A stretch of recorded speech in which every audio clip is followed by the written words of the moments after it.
Capítulo 2. A sua confissão vitoriosa. Você sabe, há duas partes para tudo que você recebe de Deus. A parte que Deus opera e a parte que você opera. Deus não vai falhar em fazer a sua parte. Você bem sabe disso. Se você fizer a sua parte, você pode ter a certeza de uma resposta e da vitória. Agora, se você for derrotado, você é derrotado pelos seus próprios lábios. Você derrotou-se a si mesmo. A Bíblia diz em Provérbios 6:2: Prendeste-te com as palavras da tua boca, ou fostes levado cativo com as palavras da tua boca. Um escritor escreveu assim: Você disse que não podia, e no momento em que você disse isso, você foi derrotado. Você disse que não tinha fé, e a dúvida surgiu como um gigante e lhe amarrou. Você falou derrota, e a derrota lhe manteve em escravidão. Se você falar a respeito das suas provas, suas dificuldades, da sua falta de fé, da sua falta de dinheiro, a sua fé vai murchar e secar. Mas louvado seja Deus! Se você falar sobre a palavra de Deus, do seu Pai Celestial e sobre o que Ele pode fazer, a sua fé crescerá por saltos e pulos. Se você confessar a enfermidade, a sua palavra irá desenvolver a enfermidade do seu organismo.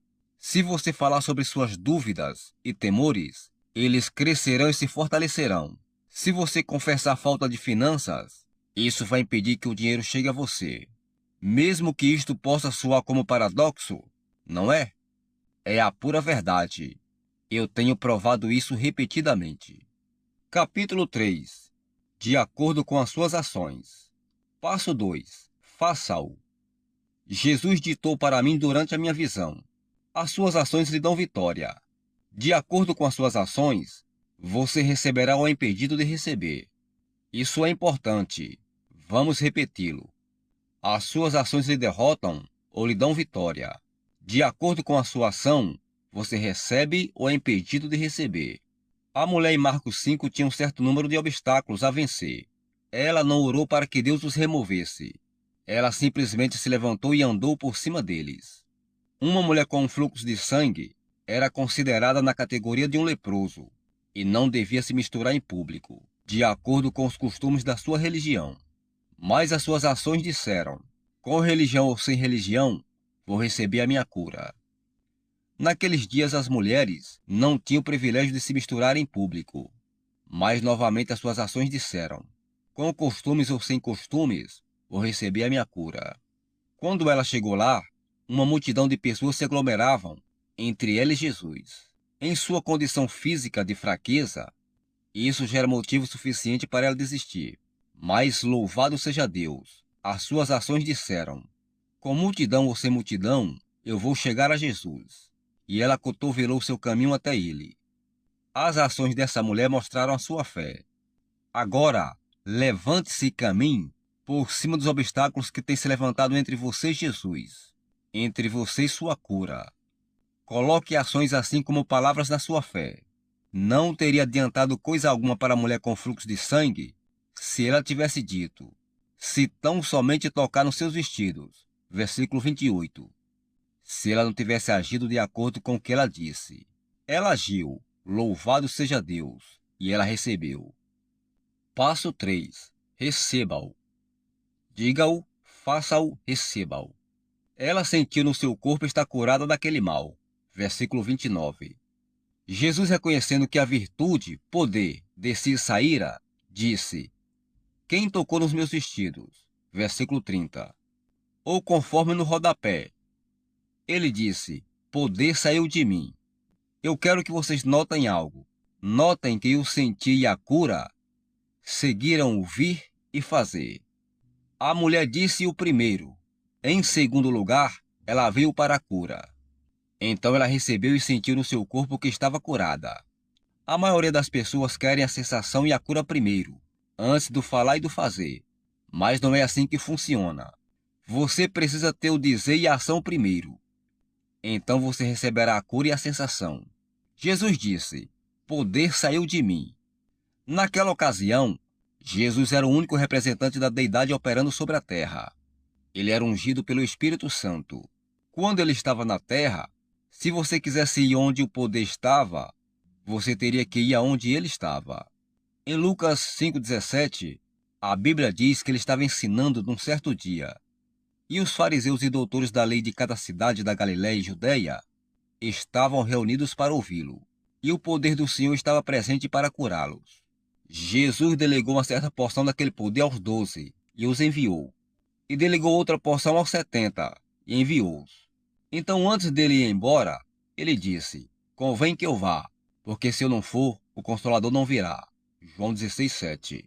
Quando Jesus voltou para o céu, ele enviou a terceira pessoa da deidade, o Espírito Santo a esta terra.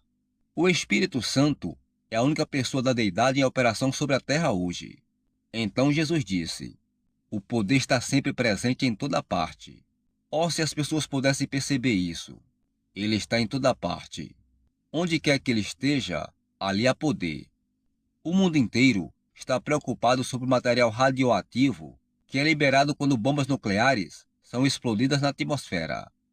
Este é um poder que não pode ser visto ou sentido. Todavia, é um poder que é mortífero e perigoso. Há um poder no mundo hoje que não é nem mortífero nem perigoso. Um poder bom, um poder que cura e liberta.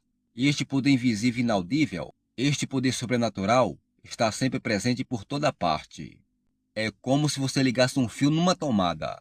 Se pudermos aprender a ligar o plugue deste poder sobrenatural, poderemos fazê-lo trabalhar para nós e poderemos ser curados. Se cada pessoa doente em cada quarto de enfermidade apenas tivesse o conhecimento a respeito desse poder e como ligar-se ao mesmo, ele os curaria de toda e qualquer doença. Se as pessoas em instituições apenas tivessem conhecimento disso, o que de que existe poder naquele quarto onde elas estão, mais do que suficiente para curá-los, para curar os insanos, para expulsar demônios e para libertar aqueles que estão oprimidos, elas poderiam ser curadas e libertas. Se o poder está lá, você pergunta: então por que não são todos curados? Vamos voltar para aquela aglomeração onde a mulher enferma abriu seu caminho para Jesus. Filha, a tua fé te salvou, curou. Há um segredo aqui. Foi a sua fé que fez com que aquele poder fluísse de Jesus. Jesus disse para mim: o poder está sempre presente em toda parte. Poder para curar toda doença. Poder para libertar de todo demônio e de tudo que fere e destrói. A fé gera ação. Agora conhecemos o segredo. Não é um segredo oculto. Poderá ser um segredo para alguns, mas ele nos foi revelado, e assim o será para todos os que derem ouvidos. Jesus disse: quem me tocou? Versículo 30. E os discípulos responderam: vês que a multidão te aperta, e dizes: quem me tocou? Versículo 31. Muitas pessoas tocaram Jesus naquele dia, algumas por curiosidade, outras acidentalmente, e algumas para ver se algo aconteceria. Mas nenhum poder fluiu dele, até que viesse o toque de fé. No minuto em que houve um toque de fé, o poder fluiu dele. Foi em 1934, quando o poder de cura envolveu meu corpo, e todo sintoma de angústia e deficiência e defeito físico foi expulso do meu corpo. Eu não percebi na ocasião o que estava fazendo. Eu simplesmente agi de acordo com Marcos 11, 23 e 24. Eu comecei a dizer: eu creio em Deus. Eu creio que recebi a cura para o meu coração deformado. Eu creio que recebi a cura para a minha paralisia. Eu creio que recebi a cura para a doença incurável do meu coração. Essas eram as 3 únicas coisas que os médicos me revelaram. Caso eu tivesse esquecido de algo mais, eu acrescentei: eu creio ter recebido a cura de cima da minha cabeça até a sola dos meus pés. Eu sabia que estava agindo de acordo com as Escrituras. E isso é fé. Fé é agir de acordo com a palavra de Deus. Glória a Deus! Eu me liguei ao cabo do poder do céu. Eu senti um calor atingir o topo da minha cabeça e descer pelo meu corpo, como se alguém estivesse derramando mel sobre mim. Ele desceu sobre a minha cabeça, sobre os meus ombros, pelos meus braços, até a ponta dos dedos e sobre todo o meu corpo. A sensação voltou para a parte superior do meu corpo, onde ele tinha talvez 75% de sensação. Da cintura para baixo, eu nada sentia. Eu estava todo amortecido. Mas quando este poder desceu pelo meu corpo e saiu pelos meus dedos dos pés, a sensação, o tato voltou. A paralisia desapareceu e eu me achei em pé no meio do quarto com as mãos levantadas, louvando a Deus. Eu ainda permaneço curado depois de mais de 44 anos. Você pensa que Deus enviou aquele poder de cura somente naquele dia? Não. Aquele poder estava naquele quarto cada dia daqueles 16 meses que eu estava acamado. Por que ele não operou antes? Porque eu não havia ligado a chave da fé. Muitos já morreram esperando que a cura viesse a elas, dizendo: eu creio que Deus vai me curar algum dia. Essa não é uma frase bíblica e não possui fé alguma. Ela jamais funcionará. Certas pessoas me dizem: irmão Reagan, você sabe por que o Senhor não me cura? Às vezes eu os espanto respondendo: Deus já fez tudo o que ele jamais vai fazer para lhe curar.